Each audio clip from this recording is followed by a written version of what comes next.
sel, fungsi, dan penjelasan pada gambar. 1. Pinositosis vesicle.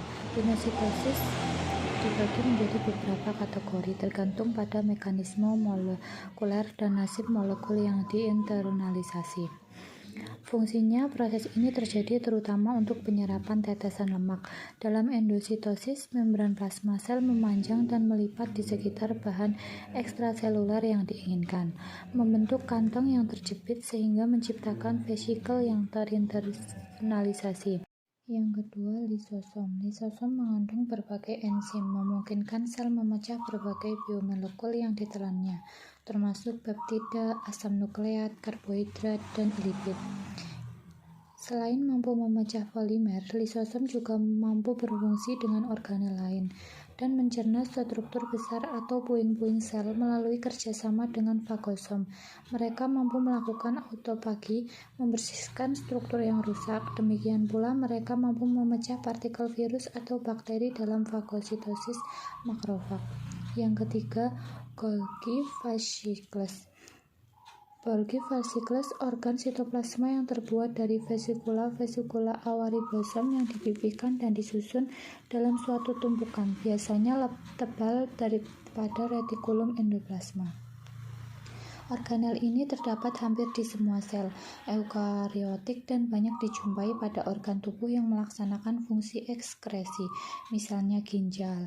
Setiap sel hewan memiliki 10 hingga 20 badan Golgi, sedangkan sel tumbuhan memiliki hingga ratusan badan Golgi. Badan Golgi pada tumbuhan biasanya disebut diktiosom. Yang keempat, RAUC endoplasmic retikulum. Retikulum endoplasma bisa halus atau kasar dan secara umum berfungsi untuk seluruh sel. Fungsinya adalah menghasilkan protein.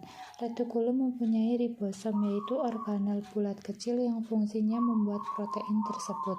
Yang kelima, SMOT-ER, no ribosomes. RE halus, retikulum endoplasma halus, bersambung dengan RER, tetapi memiliki sedikit atau tidak ada ribosom pada permukaan sitoplasmanya.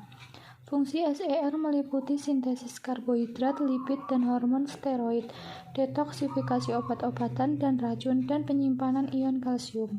Yang keenam, sel plasma atau membran. Fungsi utama membran plasma atau membran sel antara lain: 1. Melindungi keutuhan bagian dalam sel, 2. Memberikan dukungan dan mempertahankan bentuk sel, 3. Membantu mengatur pertumbuhan sel melalui keseimbangan endositosis dan eksositosis. Yang ketujuh, mitokondrion.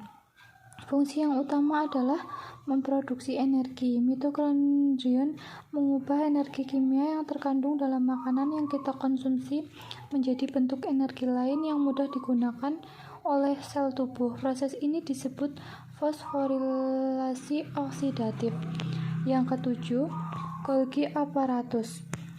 Golgi apparatus atau kompleks Golgi berfungsi sebagai pabrik tempat protein yang diterima dari RE diproses lebih lanjut dan disortir untuk diangkut ke tujuan akhirnya, lisosom, membran plasma, atau sekresi. Pada sel tumbuhan, aparatus Golgi selanjutnya berfungsi sebagai tempat sintesis polisakarida kompleks pada dinding sel. Aparatus Golgi dengan demikian terlibat dalam pemrosesan berbagai konstituen seluler yang berjalan sepanjang jalur sekretory. Yang kesembilan, nukleolus. Nukleolus adalah sebuah struktur terikat tanpa membran yang terdiri dari protein dan asam nukleat dalam inti sel. Ribosomal RNA ditranskripsi dan berkumpul di dalam nukleolus. Nukleolus bertanggung jawab atas fungsi penting lainnya untuk seluruh sel. Nukleolus bertanggung jawab untuk pengumpulan dan transkripsi RNA, khususnya asam nukleat, ribosom, atau rRNA. Selain itu, nukleolus bertanggung jawab untuk sintesis ribosom yang penting untuk melakukan aktivitas di seluruh sel. Yang ke-10, nukleus. Nukleus intinya mengontrol dan mengatur aktivitas sel, misalnya pertumbuhan dan metabolisme, dan membawa gen struktur yang berisi informasi keturunan. Nukleus adalah benda kecil yang sering terlihat di dalam nukleus matriks sepertiga. Tempat komponen inti tersuspensi adalah nukleoplasma.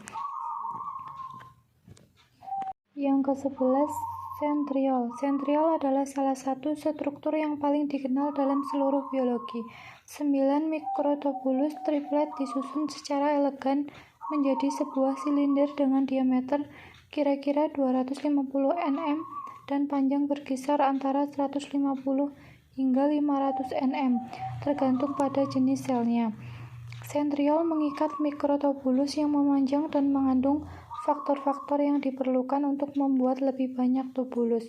Selama mitosis atau pembelahan sel, sentrosom direplikasi dengan meduplikasi setiap sentriol. 4 sentriol kemudian membelah menjadi 2 sentrosom masing-masing dengan 1 sentriol di sudut siku-siku ke sentriol kedua. Yang ke-12, mikrotubulus. Mikrotubulus memberi struktur seperti silia dan flagella. Silia adalah tonjolan kecil pada sel. Pada manusia, mereka ditemukan pada sel-sel yang melapisi trakea, di mana mereka mencegah bahan-bahan seperti lendir dan kotoran memasuki paru-paru. Mereka juga ditemukan di saluran tuba pada sistem reproduksi wanita, di mana mereka membantu memindahkan sel telur yang dilepaskan dari ovarium ke rahim. Flagella adalah pelengkap seperti ekor yang memungkinkan sel bergerak. Mereka ditemukan di beberapa bakteri, dan sperma manusia juga bergerak melalui flagella. Mikrotubulus juga memungkinkan seluruh sel untuk merangkak atau bermigrasi dari satu tempat ke tempat lainnya dengan berkontraksi di salah satu ujung sel dan berkembang di ujung lainnya. Yang ke-13, sitoplasma. Salah satu fungsi utama sitoplasma adalah memungkinkan sel mempertahankan turgiditasinya yang memungkinkan sel mempertahankan bentuknya. Fungsi lain dari sitoplasma adalah cairan sitoplasma yang seperti jeli terdiri dari garam dan air dan terdapat di dalam membran sel dan melekat pada seluruh bagian sel dan organel. Sitoplasma adalah rumah bagi banyak aktivitas sel karena mengandung molekul enzim yang penting dalam penguraian limbah. Sitoplasma juga membantu dalam aktivitas metabolisme. Yang ke-14, ribosom. Fungsi ribosom ada 3 tahap. Ribosom membantu memproduksi protein baru melalui proses translasi yang melibatkan 3 tahap. 1. Inisiasi, 2. elongasi, dan 3. terminasi. Mereka membentuk rantai asam amino dengan kecepatan 200 asam amino per menit.